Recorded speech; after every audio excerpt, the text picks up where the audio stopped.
오늘 봉독한 말씀 중심해서 기독교 신앙과 다른 신앙 두 가지에 대하여 한번 하나님 말씀을 증거하면서 우리가 이 두 가지가 어떻게 차이가 있고 다른가 오늘 본문을 통해서 증거하고자 합니다.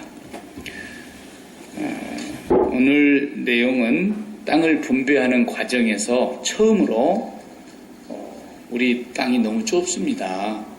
우리가 숫자가 얼만데 이렇게 작은데 한 곳을 주십니까? 라고 처음으로 불평이 나왔어요. 그 지파가 누구냐면 요셉 지파였습니다. 레위 지파는 땅을 주지를 않았습니다. 하나님의 성전에서 일하는 해막 봉사자들은 하나님께서 주시는 것으로 살게 했고, 그 레위 지파가 빠지고 나니까 11지파가 됐는데 11지파 중에 또 한 지파가 더 늘어났는데 그것은 요셉 지파를 둘로 나눴어요. 그래서 큰아들 므낫세, 나중에는 하나님께서 둘째로 바꿔버렸죠.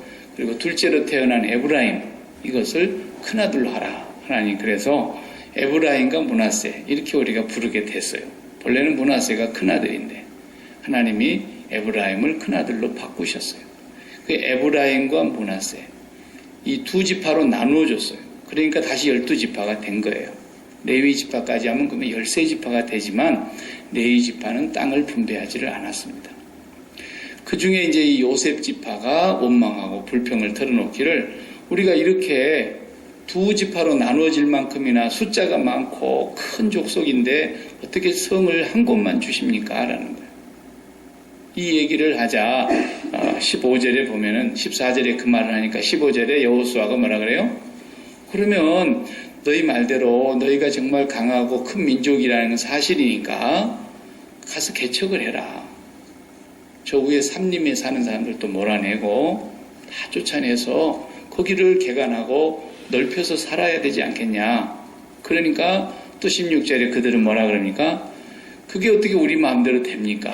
거기에 사는 골짜기 사람들이 무기를 갖고 있는데 우리는 나무떼기로 농기구를 갖고 싸운다면 그 사람들은 철병거가 있습니다. 철기 문화가 벌써 그쪽에 자리 잡아서 그 사람들은 칼을 갖고 있고 날카로운 전쟁 무기들을 갖고 있고 전차를 가지고 있고 이런데 우리가 어떻게 그 사람들을 이기겠습니까? 라면서 또 불평하고 변명을 하게 됩니다. 이 내용을 통해서 요셉 지파, 다시 말하면 에브라임과 므낫세 지파가 지금 여호수아에게 와가지고 변명과 여러 가지 이유를 대면서 불평화를 털어놓는데, 이 사람들에게 여호수아가 말하기를 너희가 가서 틀림없이 그 뺏을 수 있다. 그런데도 아니다라는 거예요. 거기는 철기 문명이 발달한 족속들이라 우리 힘으로는 안 된다. 이렇게 얘기하고 있는 거예요. 성경을 보면 이 큰 두 줄기가 있어요. 앞에서 우리가 본 대로 유다 족속은 남쪽에 한 지방을 차지했어요. 그런데 나머지 10지파는 저 북쪽으로 다 올라간 거예요. 그래서 그 북쪽의 10지파의 핵심이 누구냐? 요셉 지파거든요. 에브라임을 중심으로 해서 이루어진 북이스라엘. 나중에 남북이 갈라질 때도 그렇게 갈라지는 거예요. 그런데 앞에 우리가 16장에서 보았던 대로 그 가시와 올무에 대해서 우리가 배웠을 때 분명히 하나님은 가나안 땅에 들어가들랑 숨쉬는 건 다 죽여버려라 그랬는데 이 요셉의 지파 중에 에브라임 지파가 게셀 지역에 있는 사람들을 살려두었더라 그랬어요. 쫓아내지 않고 하나님 말씀을 어기고 그들을 죽이기를 차라리 아까워해서 우리 종으로 삼는 게 좋지, 우리가 힘든 일 할 때 저것들 부리먹으면 좋지, 왜 다 죽일 거 뭐 있냐, 이렇게 생각해가지고 살려뒀어요. 하나님 명령을 명백하게 어긴 거예요. 그것이 나중에 북이스라엘의 전체의 중심이 되는 에브라임 지파가 결국은 우상숭배의 본산지가 되고 하나님이 염려했던 마음이 그대로 드러난 거예요. 그것들을 죽이라고 하는 것은 무엇 때문이었냐면 사람들은 본성이 말이죠. 태어날 때부터 범죄하고 태어나고 죄 가운데서 잉태되어 태어나는 타락한 인간은 근본적으로 그 마음속에 뭐가 들어있냐면 우상숭배의 본성이 들어있어요. 그러니까 가나안 땅에는 하나님을 알지 못해도 그런 우상숭배와 온갖 잡신과 우상이 드글드글했어요. 거기를 싹 청소를 하기 위해서 죽이라 그랬던 건데 그걸 안 죽이고 자기들 생각에 이거 부려먹으면 좋겠다. 그래서 안 죽이고 놔뒀는데 결국은 훗날에 가서 우리가 사사기, 사무엘상, 사무엘하 이렇게 넘어가면서 보면은 요게 얼마나 큰 화근을 가져오느냐면 마치 저수지 뚝에 구멍이 이렇게 나서 어린이 초등학생들 책에 나와 있는 것처럼 저수지 뚝에 구멍이 조그만하게 손가락 하나 들어가는 구멍에 물이 졸졸졸졸 흐르는 걸 놔뒀는데 이게 저수지 뚝을 방죽을 다 무너뜨리는 결과가 나온 것처럼 그냥 이스라엘을 통째로 다 삼킨 거예요. 우상 숭배로. 그래서 이스라엘이 망하게 되는 결정적인 원인이 그 남겨둔 족속들 때문이에요. 하나님 염려하는 마음과 걱정이 마침내 그렇게 되고 말았어요. 근데 지금 오늘 보면은 남쪽 유다의 대표는 누굽니까? 갈렙이에요. 앞에서 우리가 갈렙을 보았지 않습니까? 이 사람은 벌써 제비도 뽑기 전에 가서 얘기하는 거예요. 당신도 들었거니와 광야에서 모세가 살았을 때 하나님께서 하신 말씀을 우리가 들었지 않습니까? 그때 내 나이 40이었고 지금 내가 85세입니다. 그러나 그때나 지금이나 나는 여호와 앞에서 출입하기에 능하고 그 지금 헤브론 산지 기랏 아르바라고 하는 말이 뭔 말이냐면 장사 중에도 제일 큰 장사라는 뜻이거든요. 거기는 아낙 자손 중에서 자이언트들 중에도 최고로 큰 사람들이 장부들이 살고 있는 기랏 아르바. 거기에 그 헤브론 산지를 달라 그랬다고요. 이 산지를 내게 주십시오. 하나님이 기뻐하시면 나는 거기들을 취할 수 있습니다. 오히려 아주 좋은 데를 요구할 수 있는 자격이 있어요. 자기가 여호수아처럼 그때 당시에 정탐꾼으로 갔을 때에 10명과 2명으로 이렇게 보고가 나누어질 때에 여호수아와 함께했던 사람이에요. 하나님의 특별한 은혜를 입은 사람이고 오늘날 이 땅에서 제일 좋은 것을 자기가 요구한다고 해서 못할 일이 아니죠. 그런데도 자기는 그 좋은 땅보다는 산지를 주십시오. 그리고 가장 힘센 장사들이 살고 있다고 우리가 그때 정탐했을 때 보았던 그 아낙 자손들이 살고 있는 데를 주십시오. 하나님이 우리에게 그 땅을 주실 것을 나는 믿습니다. 그러면서 갈렙은 그렇게 얘기를 하는 거예요. 그런데 북이스라엘의 나중에 대표가 되는 에브라임 지파나 므낫세 지파는 완전히 엉뚱한 얘기를 하는 거예요. 이 두 주류가 오늘날 이 세상과 교회를 대표하고 있는 양대 주류예요. 하나는 기독교 신앙의 근간을 이루고 있는 뿌리가 되는 유다의 족속에서 예수 그리스도가 오시게 되고 철저하게 과학적이고 상식적이고 이론적이고 객관적인 것만을 따지는 이 세상 문화와 세상의 가치관과 세상에서 배운 경험을 토대로 하는 철저한 무신론적이고 인본주의적인 신념에서 나오는 거예요.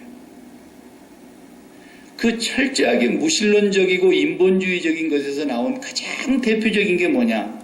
그 신앙이 아니고 신념인데 그게 바로 긍정의 힘이라는 거예요. 그리고 적극적 사고방식이라는 거예요.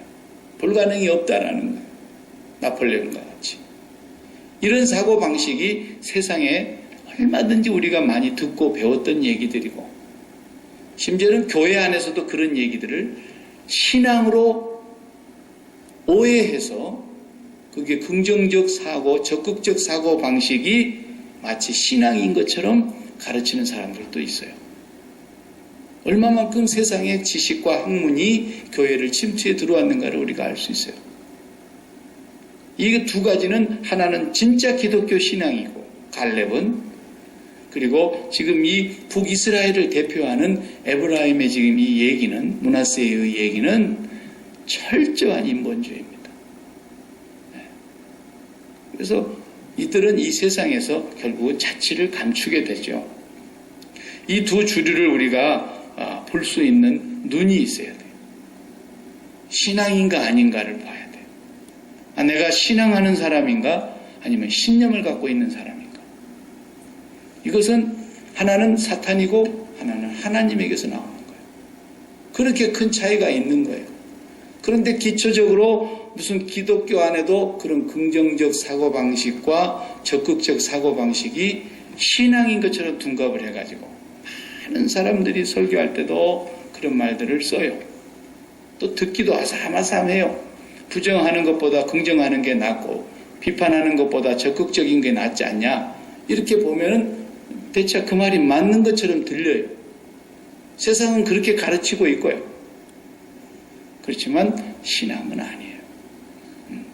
그걸 우리가 구분할 수 있어야 돼요. 그래서 마치 오늘 본문에 나오고 있는 이 첫 번째 원망하고 불평하고 변명하고 이유를 대고 있는 이 요셉의 지파들은 실상 자기들이 제일 큰 민족은 아니었어요. 그리고 이 사람들이 참 고약한 게 뭐냐면 지금 12지파 중에서 2지파 반은 요단강 서편으로 들어와서 이스라엘 땅을 받은 게 아니고 요단강 동편에 요단강 건너기 전에 거기가 좋거든요. 그러니까 모세에게 얘기해서 우리는 요단강 동편에 이쪽에 땅을 주십시오. 그리고 하나님이 허락하셔가지고 르우벤 큰아들 르우벤 지파와 갓 지파와 므낫세 지파의 반이 그래서 므낫세 반지파 성경에 계속 나오죠. 므낫세 지파의 절반은 요단강을 건너오기 전에 이미 다 받았어요. 그리고 요단강을 건너온 므낫세 또 반지파가 있잖아요. 그 지파는 이미 다 받았다고요. 그런데 지금 좁니 어쩌니 그러면서 가서 너희들이 더 개척하면 되고 다 쫓아내면 되는 걸 왜 그러느냐 그러니까 거기는 철기 문명을 갖고 있는 철병기를 갖고 있는 사람들인데 우리가 어떻게 이깁니까? 라고 오히려 이유를 대면서 아니다라는 거예요. 다른 데 좋은 데를 내놓으라는 거예요. 형편 좋은 데를 내놓으라는 거예요. 이것이 바로 신앙이 아니면서 신앙으로 둔갑하고 살아가는 사람들의 모습입니다. 그것을 오늘 이 본문을 통해서 앞으로 면면히 계속해서 나와요. 이 줄기가. 이것이 성경에서 가르쳐 주려고 하는 것입니다. 우리가 이제 그 앞에서 민수기 13장으로 사실 거슬러 올라가는 얘기지만 그 12명의 정탐꾼이 갔다 온 얘기를 다 알고 있잖아요. 10명의 보고와 두 사람 여호수아와 칼렙의 보고를 우리가 알아요. 그 보고를 들어보면 똑같은 땅을 40일 보고 왔어요. 따로따로 본 게 아니에요. 다 똑같이 같은 땅을 40일 동안 두루두루 감찰하고 면밀히 조사를 하고 왔는데 보고하는 내용이 전혀 다른 거예요. 아마 이미 보고하러 오기 전부터서 10사람과 2사람은 나누어져서 왔던 것 같아요.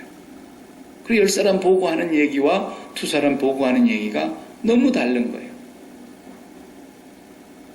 10사람은 우리가 거기 가서 보니까 안악자손 대장부들을 봤는데 얼마나 몸이 큰지, 몸집이 큰지. 우리가 보기에 메뚜기 같더라, 우리는. 메뚜기 같더라. 그들 보기에도 우리가 그렇게 보였을 것이다. 이렇게 말하잖아요. 그런데 2사람도 그걸 눈이 잘못됐겠습니까? 2사람도 똑같이 봤어요. 와, 진짜 덩치 크다. 그 사람들도 같이 봤어요. 그런데 그 사람들은 뭐라고 얘기합니까? 2사람은 여호수아와 갈렙은 진짜 들어가 보니까 젖과 꿀이 흐르는 땅이 맞고 진짜 들어가서 보니까 10사람 얘기한 대로 안악자손 대장부가 있는 것도 사실이더라. 그런데 하나님이 기뻐하시니 우리가 그 땅을 취하자. 능히 이기리라. 그 사람들은 우리 밥이지 않냐? 그랬단 말이에요. 이 둘이 어떻게 다르냐라는 거예요. 하나는 신앙이고 하나는 신념이에요. 하나는 신앙이고 하나는 불신앙이고 다른 신앙이에요.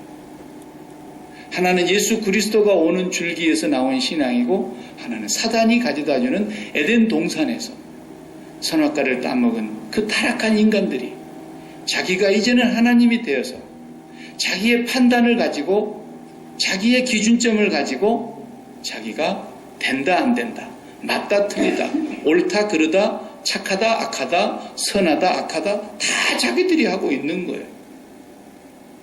이것이 두 줄기가 성경에서 흐르고 있습니다. 오늘날도 마찬가지입니다.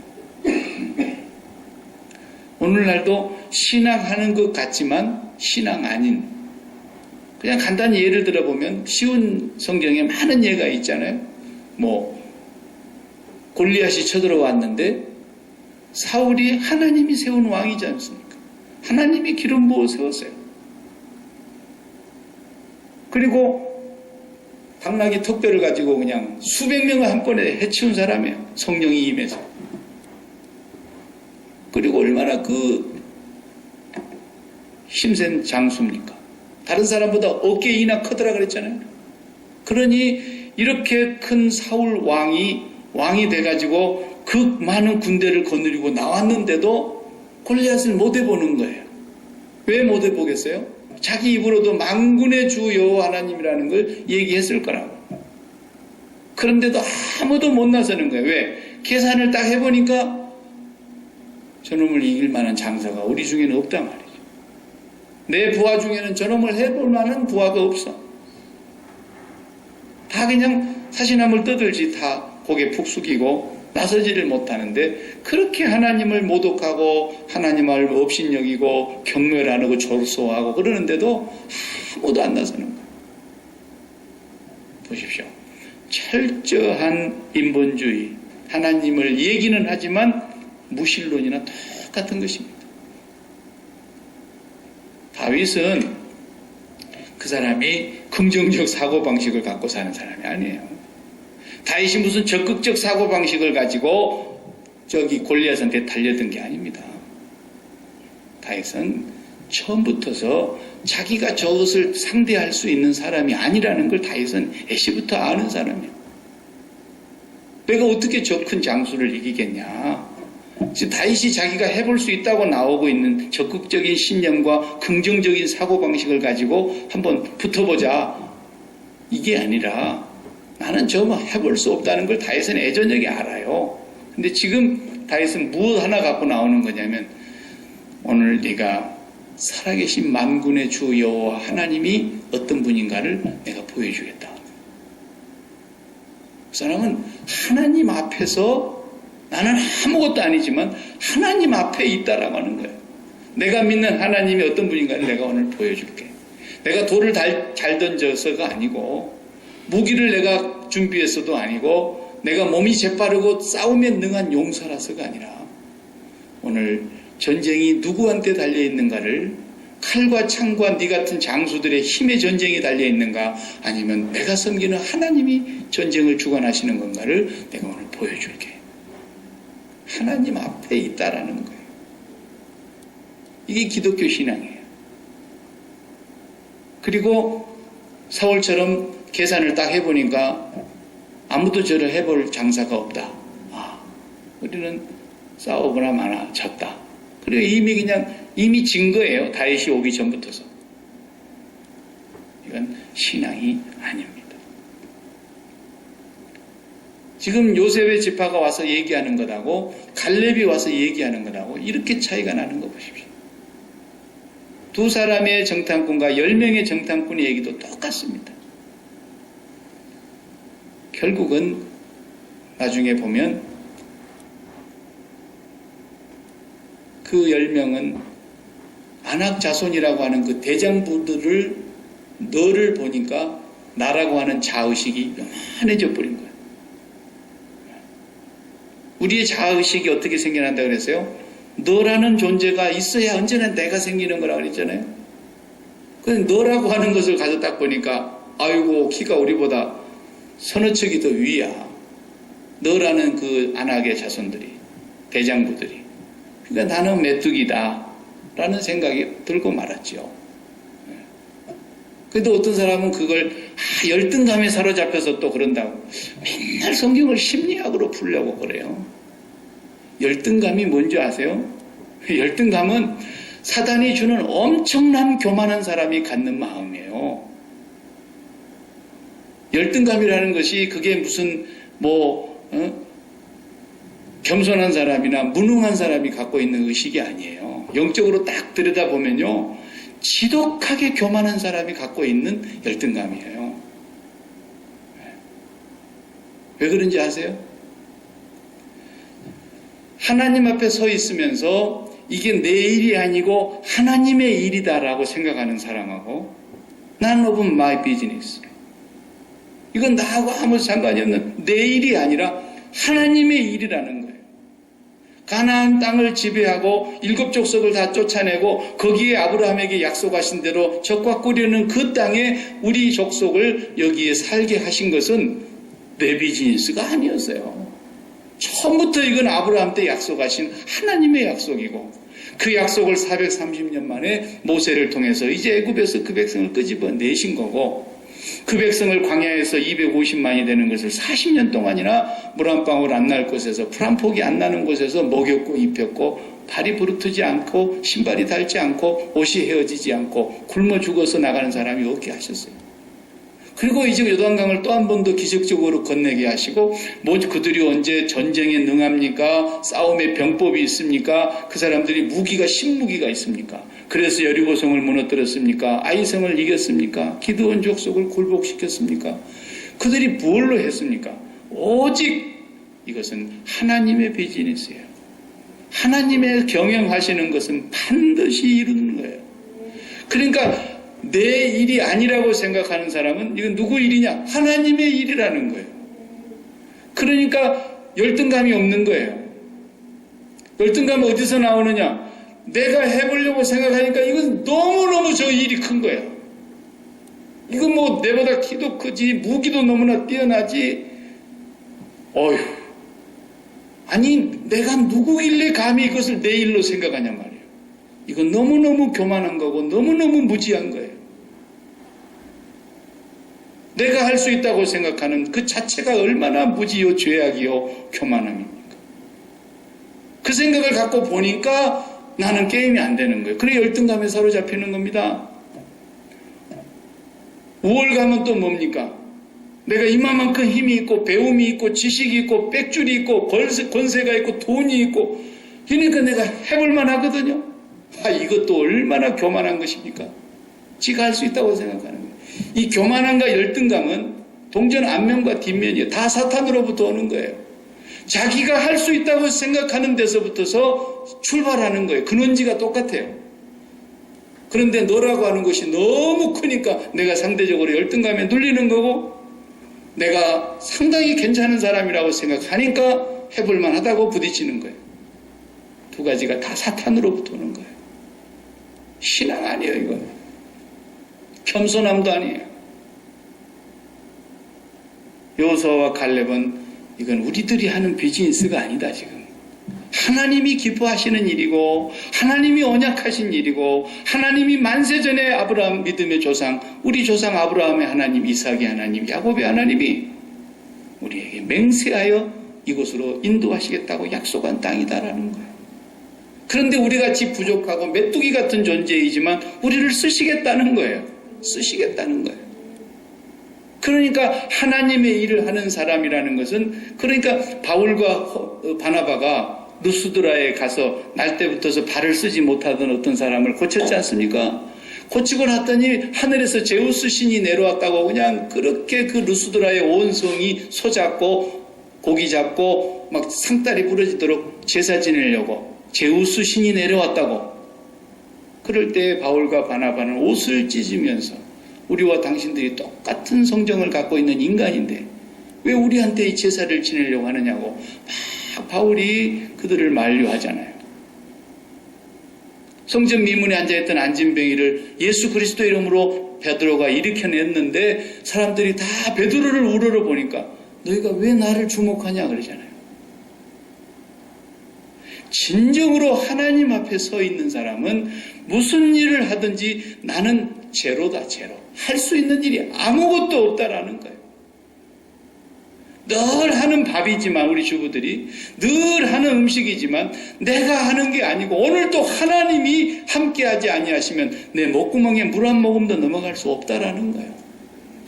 매일매일 나는 하나님으로 인하여 산다는 걸 고백하고 오늘 또 하나님이 내게 힘 주시고 하나님이 오늘 또 나에게 은혜 주시고 하나님이 나와 함께 계셔서 내가 오늘 또 이 일을 한다. 그게 진짜 신앙인인 거예요. 경험이 있다고 이건 내가 뭐 맨날 하는 건데 내가 30년 동안 설교하는 건데 성경 다 아는 건데 지독한 불신앙과 교만인 것입니다. 하나님이 없는 사람인 것입니다. 매일매일 우리는 어린아이가 돼야만 천국에 들어갈 수 있다고 그랬습니다. 그건 사실입니다. 진실로 하나님께서 하신 예수님의 진리입니다. 우리가 어린아이가 되지 아니하면 그 말은 우리가 제로가 되지 않으면 절대로 신앙은 아닙니다.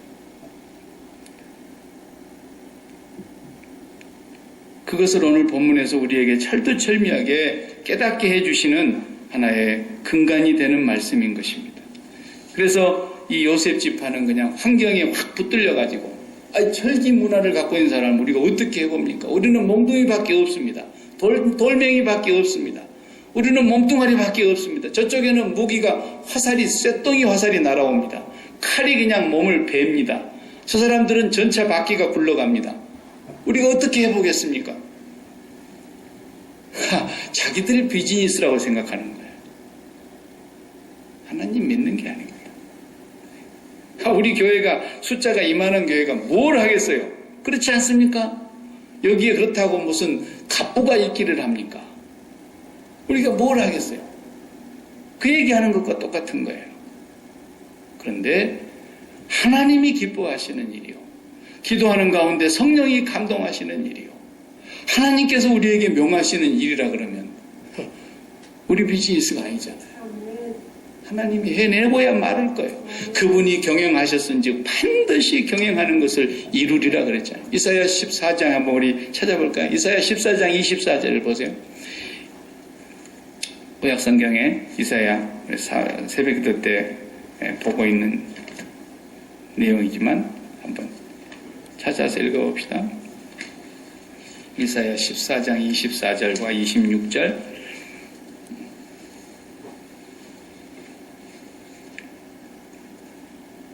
다 같이 14장 24절과 26절 시작. 만군의 여호와께서 맹세하여 가라사대 나의 생각한 것이 반드시 되며 나의 경영한 것이 반드시 이루리라. 26절에 이것은 온 세계를 향하여 정한 경영이며 이것이 열방을 향하여 편손이라 하셨으니 만군의 여호와께서 경영하셨은즉 누가 능히 그것을 패하며 그 손을 펴셨은즉 누가 능히 그것을 돌이키랴. 그렇습니다. 온 열방을 향한 하나님의 경영하시는 계획이 있습니다. 북한을 향한 거, 미국을 향한 거, 러시아를 향한 거, 저 아프리카에 저 남미에 어느 나라든지 대한민국에 하나님의 경영하시는 것이 다 있습니다. 그 경영하는 것을 반드시 이루시는 겁니다. 못 막는 겁니다. 한번 하나님이 경영하시기로 작정하신 것은 반드시 이루시고 하나님이 손을 펴셨는데 누가 그 손을 다시 돌이키게 하겠냐는 겁니다. 하나님의 비즈니스라는 것이 분명하면 우리 힘으로 하는 것이 아니기 때문에 진정으로 그 사람이 하나님께 영광을 돌리게 되어 있는 것입니다. 하나님만 찬양하게 되어 있는 것입니다. 그런데 자기가 한다고 생각하는 것이 단 0.1%만 들어가도 자기의 그 이름과 자기의 업적과 자기의 수고와 자기의 노력과 그 공력을 누가 인정해 주지 않으면 그냥 섭섭해지고 그러는 거예요. 내 이름 석자를 안 불러주면 그냥 괜히 참 웃기는 거죠. 교회 안에 그런 것들이 들어와 있는 거 보면은 너무 어처구니가 없는 거예요, 사실은. 박 목사도 갈등이 쌓일 때가 많아요. 그래서 주보에다 이거 이름을 올려줘야 되냐 말아야 되냐 이런 거 할 때 말이죠. 주보도 그냥 싹 없애버렸으면 좋겠어요. 그 이름 석자 올리면 뭐 하겠습니까? 또 누가 한지를 알면 뭐 하겠습니까? 사실 아무것도 아닙니다. 진정으로 나 같은 것이 아버지의 목전에서 나 같은 것도, 나 같은 죄인도, 나같이 마른 막대기만 또 못하는 것을 하나님이 써주시다니요. 너무 감사할 뿐입니다. 이러고 우리는 끝나는 거예요. 이건 기독교 신앙이에요, 이게. 그리고 끝나버리는 겁니다. 거기서 더 뭘 바라겠어요? 하나님 앞에서 주인공이 아니라 엑스트라로만 내가 쓰임받았다 하더라도 영광스러운 거예요. 영광스러운 거예요. 엑스트라 없는 주인공이 무슨 소용이 있습니까? 그만큼 오늘 우리는 철두철미하게 내 일이 아니라는 걸 알아야 됩니다. 내 일이 아니에요. 그렇기 때문에 긍정적 사고방식을 가져서 하나님의 일하는 거 아닙니다.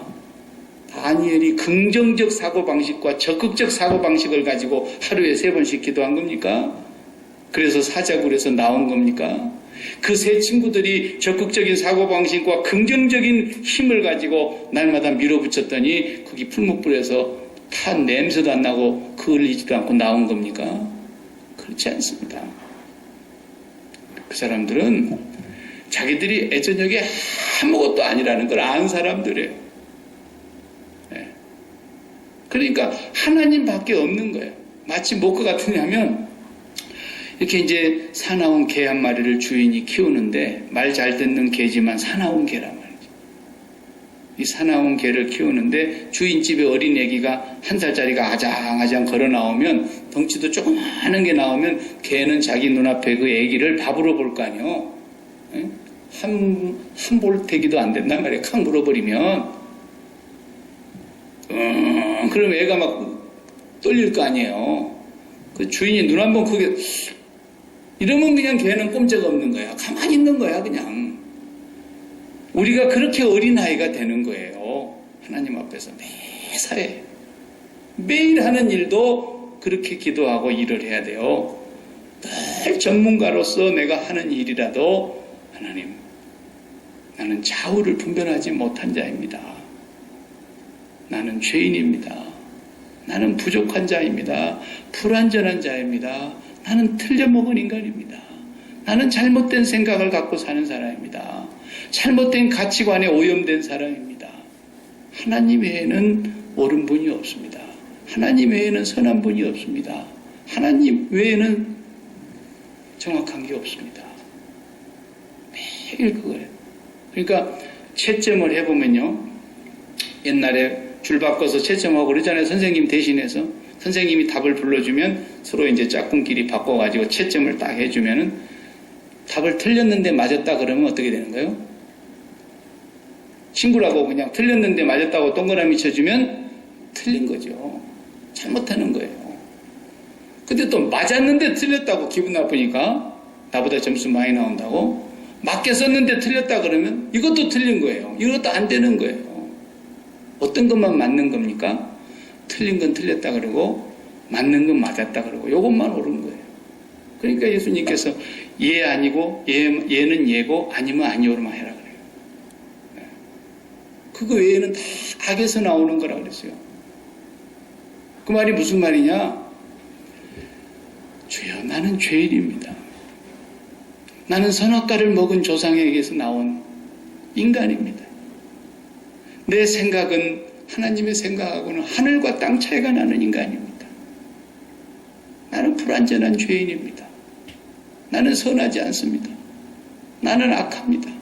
그럼 이런 얘기가 무슨 얘기냐면 틀린 걸 틀렸다고 하는 말이에요. 지금 틀린 걸 틀렸다고 얘기하는 거라고요. 하나님 앞에서. 그럼 하나님께서 그래 틀린 걸 틀렸다고 말하는 네가 맞다 이거라고요. 근데 바리새인은 지가 틀렸는데 나는 일주일에 2번씩 금식하고 소득의 11조를 드리고 저 더러운 세리같이 살지 아니함을 감사하나이다. 그러면서 지가 틀렸는데 계속 맞았대.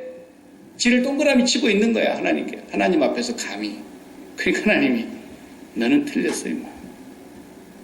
근데 저 뒤에서 세리는 가슴을 치면서 나는 죄인이로소이다. 예, 틀린 걸 틀렸다 그러잖아요 지금. 누가 의롭다함을 입고 돌아갔다 그랬어요? 우리의 삶은 모든 것이 틀린 거예요. 하나부터 열까지 틀렸다는 걸 인정하고 들어가는 거예요. 하나님 당신 외에는 옳은 분이 없습니다. 하나님 당신의 말씀 외에는 진리가 없습니다. 하나님 당신의 기준 외에는, 당신의 판단 외에는, 당신의 율법 외에는, 당신의 입에서 나오는 그 말씀 외에는 옳은 것이 없습니다. 나는 죄인입니다. 그리고 십자가를 바라보고 내 자신을 부정하고 가는 거예요. 뭘 긍정해요? 긍정하고. 이런 사기꾼 같은 소리들이 기독교 안에 신앙으로 둔갑을 하고 적극적 사고방식을 긍정의 힘을 얘기하고 있는 거예요. 지금 내가 철저하게 부정되어지지 않으면 하나님을 부정하고 있다는 얘기예요. 나를 끝까지 긍정한다는 얘기는 하나님을 부정하는 얘기예요. 내가 끝까지 옳다고 하는 얘기는 하나님이 틀렸다는 얘기예요. 내 생각이 절대적으로 맞다고 믿는다는 얘기는 하나님의 생각이 틀렸다는 얘기를 하고 있는 거예요. 지금 무서운 죄악을 범하는 거예요. 제가 옛날 그렇게 살았어요. 제가 과거에 그렇게 너무너무 많이 살았어요. 지금도 그렇게 살고 있는 부분이 있지만 과거에는 그걸 모르고 그렇게 살았어요. 그래서 내가 기준점이 있었어요. 비판의식이 있다는 얘기는 뭔 말이에요? 비판은 나보다 비판을 잘한 사람이 있었을까 할 정도죠. 비판을 한다는 얘기는 무슨 말이냐? 내게 기준점이 있다는 얘기예요. 내가 기준점을 갖고 있기 때문에 내 기준점이 있어서 문제의식을 깨닫고 그 문제의식을 갖고 비판하기 시작했던 거예요. 이건 틀렸다. 이건 맞았다. 너는 틀렸다. 너는 목사 틀렸다. 정죄하고 비판하고. 제가 그렇게 살았어요. 예수 그리스도를 깊이 만나지 못했을 때는 내 자신이 그것이 무엇인지도 모르고 엄청난 죄악 속에 헤매고 있는 것인 줄도 모르고 하나님 앞에서 그렇게 어리석은 무지한 교만한 삶을 살았던 거죠. 이런 모든 것들이 선악과를 따먹은 죄인의 조상에서부터서 나온 죄악의 근성이고 뿌리예요. 우리는 무슨 일을 하든지 오늘 또 하나님 앞에 여호수아와 갈렙이 하나님 앞에서 내가 이걸 할 수 있는 일이 아니다라는 걸 애절하게 고백하고 이건 하나님의 비즈니스다. 그런데 우리를 쓰시겠단다. 우리는 그냥 밥이다. 밥상이니까 가서 먹기만 하면 된다. 이게 기독교 신앙이에요. 교회에서 일을 그렇게 하는 거예요. 그렇게 해야 하나님께서 하시는 것을 경험하게 되고 하나님만이 영광을 받으시는 사람이 될 수 있고 하나님께만 경배와 찬양을 돌리고 나는 아니옵니다. 나는 아니옵니다. 이렇게 되는 거예요. 그것이 믿음이라 그랬잖아요. 누가복음 17장에 우리에게 믿음을 더하소서 제자들이 주님에게 와서 그 부탁을 하니까 믿음을 더해달라는데 이상한 비유를 하시잖아요. 그냥 믿음이 있을지어다 그러시면 될걸. 옛날에 어떤 사람이 있었는데 말이야.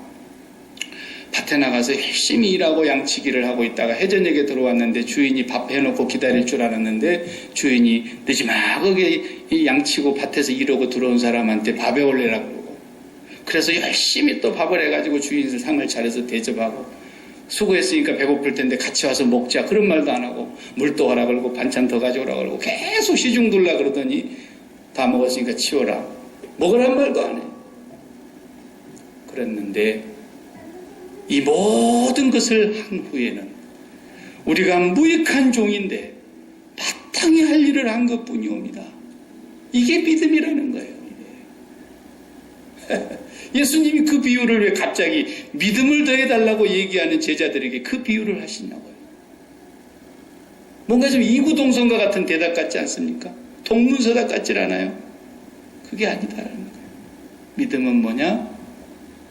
나는 100% 아니옵니다라는 거예요. 나는 100% 틀렸습니다. 이걸 우리가 알아야 돼요. 그걸 깨닫는 사람이 기독교 신앙이 출발하는 거예요. 이게 얼마나 중요한 얘기인지 몰라요. 그래서 갈렙은 하나님이 하시는 일이라는데 하나님이 기뻐하시는 일을 하는데 대장 보면 어떻고 내가 85세면 어떻습니까? 그때나 지금이나 내가 하는 일이 아닌데 그런데 나머지는 다 우리가 해보려고 그러니까 저쪽은 너무 강해서 안 되고 뭐가 어때서 안 되고 전부가 다 자기가 중심이 되고 자기가 기준점이 되고 자기가 한다고 생각하는 것이기 때문에 어떤 때는 잘 되면 형통하면 교만했다가 힘없고 미약하고 안 되면 열등감에 눌렸다가 낙심하고 절망하다가 이 두 가지가 다 한 뿌리에서 나오는 사단에게로부터 오는 거예요. 기독교 신앙도 아니에요. 억지로 긍정적 사고방식을 가져보자고 몸부림을 치고 사람의 신념을 쇠뇌시키는 거예요. 이것을 우리가 알아야 합니다. 우리 교회가 앞으로 일하려고 하면은 이 믿음이 투철해야 됩니다. 하나님 앞에서 하는 겁니다. 그렇기 때문에 하나님께서 하시면 안 되는 일도 없고 하나님이 안 하시는 일이니까 안 되는 거지 하나님이 안 하시는데 우리가 용을 쓸 필요도 없는 거예요. 다윗이 자기 힘으로 자기 능력으로 충분히 재물과 능과 경력과 지혜를 다 갖추고 있었어요. 성전 지을 수 있는. 그럼에도 불구하고 하나님이 아니다. 그러니까 아들의 때로 위임을 한 것이죠. 그게 믿음이라는 거예요. 내 비즈니스가 아니다라는 거예요. 내가 능력이 있어도 하나님이 기뻐하셔야만 하나님의 일을 하는 것이라는 거예요. 돈이 있다고 하나님이랍니까? 경험 많이 쌓았다고 하나님이랍니까? 아닙니다. 절대로. 그런 건 믿음도 아닙니다. 믿음은 처음부터 끝까지 나는 아무것도 아닙니다. 나는 출입을 할 줄 못하고 동서남북을 분간하지 못하는 어린아이와 같은 사람입니다. 제게 지혜를 주시옵소서. 이렇게 하는 것이 기독교 신앙이요. 이 사람을 통해서 하나님은 일하시고 영광을 받으시는 것입니다. 기도하겠습니다.